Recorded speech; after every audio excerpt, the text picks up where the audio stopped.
Fala galera, começando mais um Amigo Descomplica. Pra quem não me conhece, eu sou o Thiago Bravo e hoje tem polêmica, Hoje a gente vai falar de isolamento vertical e isolamento horizontal. A gente vai passar um panorama pra você e aí você toma suas conclusões. Roda a vinheta.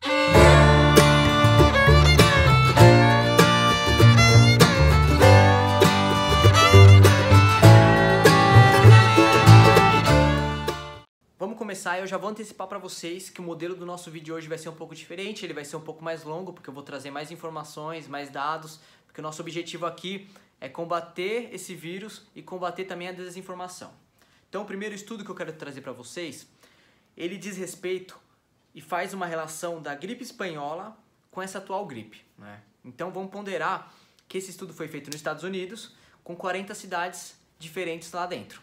Quando a gripe espanhola entre 1918 e 1920 começou a ocorrer nos Estados Unidos, cidades tomaram diferentes atitudes. Algumas um controle mais rígido, um isolamento mais rígido e outras mais flexível.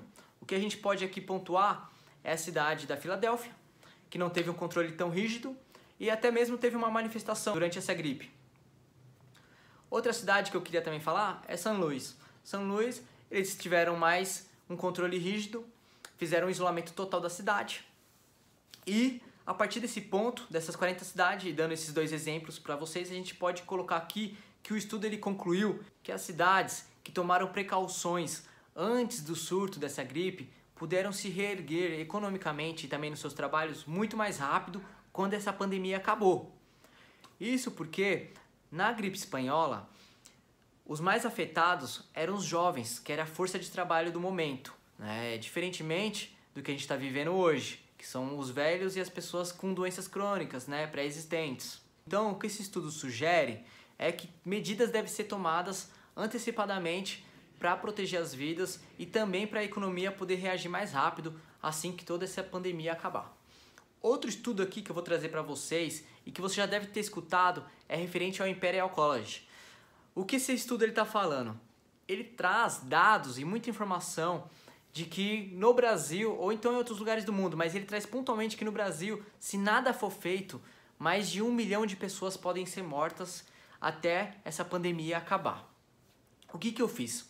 Eu vi esse estudo, eu queria entender, eu fui lá no Google, eu joguei Imperial College e comecei a procurar. E busca pra lá, busca pra cá, no site deles, é um site legal, você tem que traduzir, então o inglês não estava muito bom, deu um trabalhinho.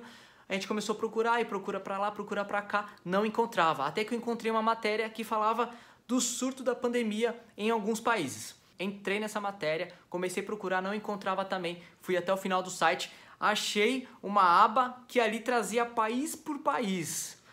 Clicando, abri uma planilha, que ali naquela planilha tinha várias fórmulas, várias variáveis, que a partir daí trazia esses números de 1 milhão. O que eu pude concluir? Esse estudo, basicamente, ele levou em conta o tamanho do país, população, a fatalidade que está tendo no mundo inteiro, totalidade de hospitais, pessoas clinicadas, mortes que já aconteceram, números de casos. Então o que esse estudo fez? Ele pegou esses dados, colocou a taxa de mortalidade do vírus, colocou o número de casos e a partir dessa porcentagem ele trouxe quantas pessoas morreriam se nada fossem feitas e a população, uns 80% da população fosse contaminada. Assim, 1 milhão de pessoas morreriam se nada fosse feito. Se medidas moderadas de isolamento fossem tomadas, metade dessas pessoas morreriam. Então, aproximadamente 500 mil pessoas. E, por fim, se fosse tomado um rígido controle de isolamento, aproximadamente 40 mil pessoas morreriam. Você pode encontrar esses dados se você fizer esse caminho que eu fiz no Google. Vendo esses dados do Imperial College, eu verifiquei que faltava 2 fatores. Inclusive, quando você dá uma procurada no Google, você pode encontrar uma notícia do The New York Times que ele junta esses estudos e coloca esses 2 fatores, que é o clima dos países e também o tempo, né? Porque aqueles dados que o Imperial College trouxe, ele não leva em conta o tempo para todas essas pessoas morrerem, né? Se você hoje entrar lá no site World Meters, eu vou até jogar aqui na descrição para vocês poderem acessar, que são os dados ao vivo do coronavírus. Você pode verificar que, basicamente, acho que na data de hoje, 70 mil pessoas morreram de coronavírus. Então, disso o coronavírus ele existe desde 2019, né? Do final de 2019. Então, olha o espaço de tempo. Em quanto tempo demoraria para morrer 1 milhão de pessoas? Se esses dados estiverem corretos. Levando em conta que esses dados do Imperial College, ele é baseado num modelo, né? E todo modelo a gente sabe que tem uma falha, a ciência não é perfeita, respeitando totalmente o estudo dos caras, mas a gente sabe que não é perfeito esse modelo, né? São números, são estatísticas. E partindo disso, levando esses dois fatores que eu falei para vocês, que é o clima dos lugares, né? O clima dos países e também o tempo, a gente tem que ver como o vírus está reagindo nos lugares. E alguns pesquisadores, alguns médicos, vêm falando que no Brasil, nos lugares quentes, essa carga viral ela é mais baixa.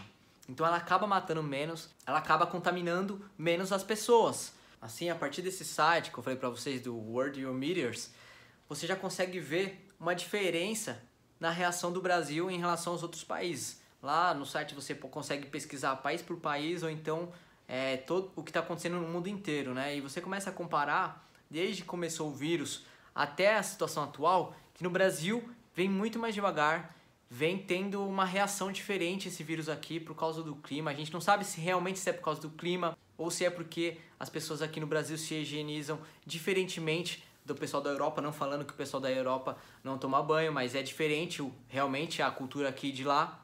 Também a gente tem que levar em conta a densidade demográfica. O que é isso? É basicamente se as pessoas estão muito perto ou não na cidade. A gente sabe que São Paulo, Rio de Janeiro, tem algumas cidades que realmente tá todo mundo muito junto. Tem grandes polos, mas em outras cidades as pessoas ficam bem distantes, né? Tem o pessoal do campo. No Rio Grande do Sul, a gente pode ver, a partir dos dados, né, que aparece todo dia na mídia, que grande parte das cidades, ou todas elas, estão em isolamento horizontal, tá tudo fechado, sendo que a maioria delas não teve nenhum caso sequer de coronavírus, né? Então a gente já começa a ver que realmente o espaço entre as pessoas é diferente em cada região. Eu tô falando isso para você poder concluir sozinho o que seria melhor, né? Por isso que eu tô trazendo esse estudo. Além desses dois estudos que eu trouxe para você, que defendem mais esse isolamento horizontal, que fica todo mundo em casa, tem estudos que defendem o isolamento vertical, que eles falam que realmente o isolamento, essa quarentena, mata muito mais que a doença. Esses estudos, um deles é da Universidade de Yale e outro de Stanford. Eles falam que o grau de violência ele começa a aumentar a partir do desemprego, né? O número de pessoas desempregadas aumenta a violência, aumenta a insegurança, aumenta taxas de violência, aumenta homicídios, aumenta suicídios, enfim. O desemprego ele acaba afetando muito mais as pessoas a partir desses estudos. Além disso, o que ele conclui é que o surto da doença, ela tem picos, né? Então, esse pico do surto da doença ela só seria reduzido quando aproximadamente 60% a 70% da população toda pegasse o vírus. Então, basicamente, esse surto da doença ele só começaria a reduzir quando 60% a 70% da população se contaminasse e criasse uma imunidade. Aí a curva começaria a reduzir. Isso o estudo afirma porque ele tem a certeza que não tem uma cura para essa doença, não tem uma cura para esse vírus, né? E quando não se tem a cura, aquilo realmente vai continuar uma contaminação e pode até gerar um ciclo, né? Porque fica todo mundo em casa, aí passa o surto, todo mundo sai na rua, começa a sair devagar na rua e aí começa outro surto. Aí tem outro pico de surto da doença. Até que realmente as pessoas sejam contaminadas ou então que encontrem uma cura, né? Uma vacina. E além de tudo, a vida, ela não é uma medida, né? A gente não consegue mensurar, saber quanto vale uma vida, né? Realmente isso não é palpável a gente. Mas o que a gente pode dizer é que existem esses dois estudos, a gente tem que levar os dois em consideração, a gente tem que levar o clima do lugar, a população, a cultura, enfim, a gente tem que fazer o melhor possível para que tenha um impacto menor na nossa vida, na saúde das pessoas, no futuro.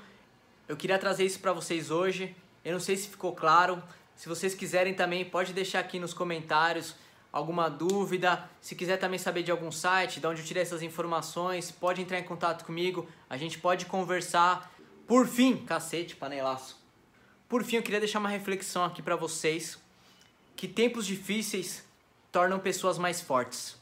É isso então, se você gostou do nosso vídeo, eu peço que você curta, se inscreve no nosso canal, continue acompanhando a gente. Bora, amigo, descomplica!